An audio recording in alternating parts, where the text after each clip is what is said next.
Alright guys, so this video here today is just going to be a quick little deck tech on a deck. I don't know if it's going to be any good. We'll get a few games in and you can watch them.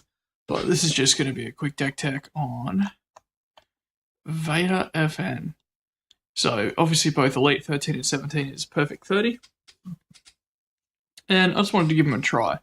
Now, 11-11 makes 22, so that's not bad health combination for two characters. Fairly consistent damage sides, with technically 4 out of 6 sides on Vader, or 2 out of 3 are damage. FN has half damage sides. Now, the resources do hurt, and we'll talk about, well, actually we'll go to the battlefield first. But ultimately, I just really wanted to try this out. Now, this version of the build, as you'll see, doesn't rely on FN. Now, there's a lot of decks out there that rely on daisy chaining FN abilities to resolve a heap of upgrades before they eventually roll them in. This one's more about the Holocron style build, trying to play with a longer game rather than the cheap kind of strategy. So we talk about the battlefields now, and we'll zoom over here. So we've got a few options. We've got Salvage Yard, which again heavily relates to the recursion theme, and it's still an option that we could consider here, but I opted not to do that one at this stage. I'm going to go talk about the Throne Room next. Now, I feel the Throne Room is better if it was Vader, Kylo, which can also run both Elite. Here, because FN doesn't have a special and Vader's targeted first, I'm not too keen on it. Not to mention that this is a battlefield that can often lead to your demise as well.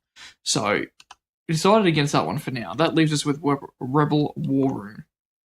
So, obviously with both of our characters having a resource cost damage side, I figured this is probably going to be one of the better ones to try. I mean, we'll play a few games, we'll see what we come up against, and, reassess. That's what this was all about. So now we're just going to get to the bread and butter. We'll start with our zero-cost upgrades, 2 holocrons. Any blue villain deck should have those auto-include. 1 4-speed for the Vader. Again, just getting some cheap ability upgrades out there. Just 1. I don't really like 2 at all.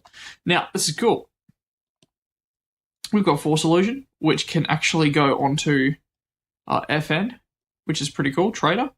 It can be holocroned in. Don't have to spend a resource because there's no dice. And yeah, it just kind of gives us a bit more survivability while we load up our characters. A bit further down. I actually want to try out my car shoot training. Not so much for the action. More for the 50-50 kind of dice split. Looking up here, we do have 1, 2, 3, 4 sides of damage, so the modifier shouldn't be too bad.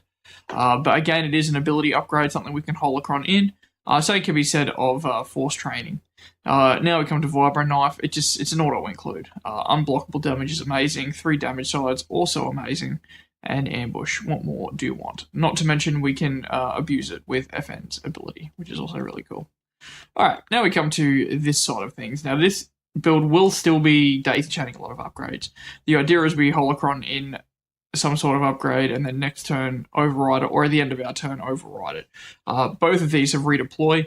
I'm not sure about the 4 split here. I might get rid of 1 lightsaber in testing, but there's really got to be a card that I like, that I really want to test out based on these. Now we've also got the Riot Baton, again a 2, a 2, and a 3. Sure, the blank sucks, but I'm not too fussed with it.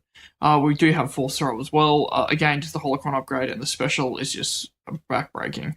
We come down, we've got 2 Force Lightnings, goes without saying. Early game, they're usually just a discard, unless we get the holocron. Otherwise, easy to put in. Now we come to the card selection. Again, I'm not 100% happy with this, but we're going to see how it goes with playtesting. We've got Trust Your Instincts here. So, re-rolling dice, drawing a card, I thought it would be good for Vader because he's going to be our number 1 kind of consistent one. More importantly, the 0 cost is massive for Vader. Deflect, some of the best removal in the game at the moment. Give us more survivability. Getting rid of base damage to negate their modifiers is also fun. And Rage. Now, this goes against survivability. This goes against a lot of things that I've just spoken about. But I feel that getting the resource token here is massive when you look at all the, resource costing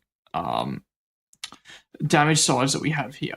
So I'm going to try out Enrage. Not to mention a turn 1 Baton, turn 1 Saber, turn 1 Force Throw is phenomenal if we don't get the Holocron. Philly Ranger, just some decent removal here. It can be a little bit inconsistent at times, but I feel that it does the job. We've got Lightsaber Throw, it goes without saying. This deck is, very much about killing them quickly.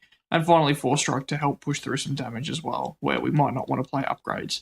The reason I like this build is we, mulligan aggressively to get the Holocron, and then just kind of, rely, even though we only have about, I think, 12 upgrades, 8 of them do cost 1 resource. So I feel going down the Holocron route, having 1 resource for an upgrade, leading into an override here with redeploy is quite good. So, I don't know, that's the deck tech. We'll play some games now, and we'll see how it goes.